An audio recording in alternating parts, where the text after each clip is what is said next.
बिस्मिल्लाहिर्रहमानिर्रहीम। MGT 111 का assignment solution है।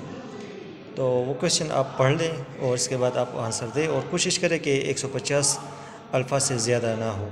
अगर ये आई थिंक 150 से शायद ज़्यादा हो तो आप इसको कम कर लें और अहम पॉइंट्स उसमें इंक्लूड करें। तो 4C मॉडल के रेफरेंस के हवाले से हम कहते हैं कि HRM policy of ABC corporations है ये फॉलोइंग डिफिशेंसी।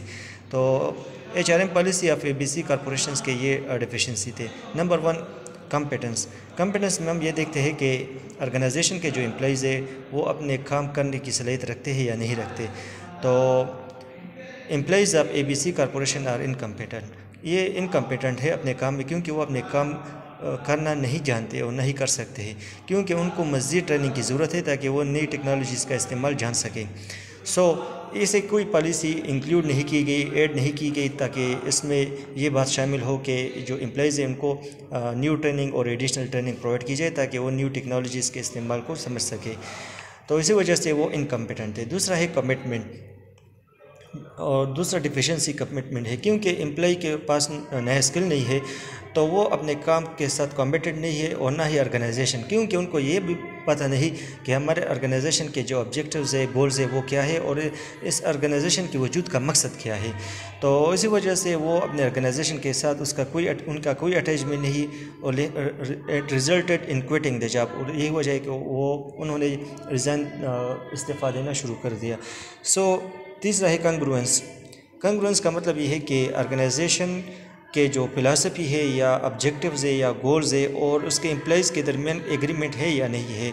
तो there was no agreement between the basic philosophy and goals of the organisation and its employ, क्योंकि एम्प्लॉइज़ को ये भी मालूम नहीं था कि हमारा मैनेजमेंट हमसे क्या चाहते हैं, हम क्या करें, और उनको ये भी मालूम नहीं था कि ये ऑर्गेनाइजेशन किस मकसद के लिए बना है। Therefore employees were quitting the job. इसी वजह से वो ऑर्गेनाइजेशन को छोड़ रहे थे और इस्तीफ़ा दे रहे थे। कास्ट इफ़ेक्टिवनेस, HRM पॉलिसी वो कास्ट इफ़ेक्टिव नहीं थे। वजह ये थी कि ये पॉलिसी वो मैनेजमेंट की हेल्प नहीं कर रहा था कि वो ऑर्गेनाइजेशन के गोल्स को अचीव करे और ऑर्गेनाइजेशन के जो मकासद थे, क्योंकि उन HRM पॉलिसी में ये बात शामिल नहीं थी कि वो एम्प्लॉइज़ को एडिशनल ट्रेनिंग प्रोवाइड करे। जब एम्प्लॉइज़ ट्रेन नहीं थे तो वो टेक्नोलॉजी का इस्तेमाल नहीं करना चाहते थे। जब टेक्नोलॉजी का इस्तेमाल नहीं करना चाहते थे तो आउटकम और आउटपुट वो कम से कम हुआ और इससे ऑर्गेनाइजेशन को कोई फ़ायदा ना मिला।